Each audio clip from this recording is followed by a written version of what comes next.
मनोज तिवारी पर उल्टी पड़ गई उनकी ही चाल। सुप्रीम कोर्ट से उल्टे पैर दौड़े बीजेपी सांसद।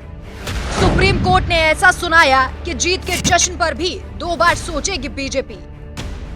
क्यों हो गई मनोज तिवारी की सुप्रीम कोर्ट में तगड़ी फजीहत। दिल्ली में बेहद प्रदूषण होता है। प्रदूषण के चलते आपातकाल जैसी स्थिति है। केजरीवाल गायब है, हवा बेहद दूषित है। ये ट्वीट 6 नवंबर साल 2022 का है, जिसे दिल्ली बीजेपी ने ट्वीट कर प्रदूषण को लेकर सवाल उठाए थे और केजरीवाल सरकार पर निशाना साधा था और कहा था कि हालातों को जल्द से जल्द सुधारा जाए। अगर विपक्ष सरकार की नाकामी को दिखाए और उसकी आलोचना करे तो ये एक अच्छे विपक्ष की खासियत होती है, लेकिन अगर सरकार जनता के हित में कोई कदम उठाए और उस पर विपक्ष सवाल करे तो शायद ये एक अच्छे विपक्ष की निशानी नहीं है। इतना पुराना ट्वीट और प्रदूषण, इन दोनों का जिक्र हम क्यों कर रहे हैं वो आपको बताते हैं। हमने अक्सर देखा है कि राजधानी दिल्ली प्रदूषण के मामले में नंबर 1 पर होती है। खासकर दीपावली के बाद दिल्ली में सांस लेना मुश्किल हो जाता है। कभी कभी तो हालात गैस चैम्बर की तरह हो जाते हैं।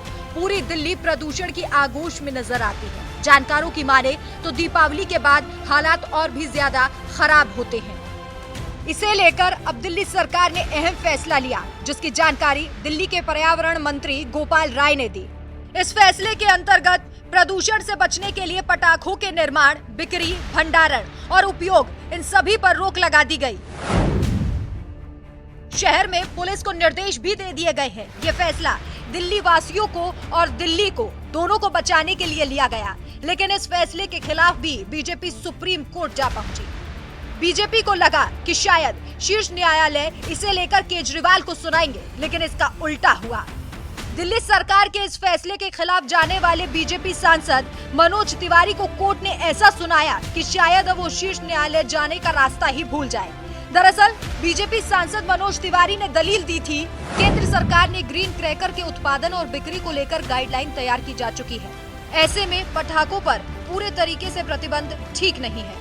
बस इतना सुनते ही सुप्रीम कोर्ट ने मनोज तिवारी को कड़े शब्दों में सुना दिया और इसके साथ ही जीत के जश्न को लेकर नसीहत भी दे दी।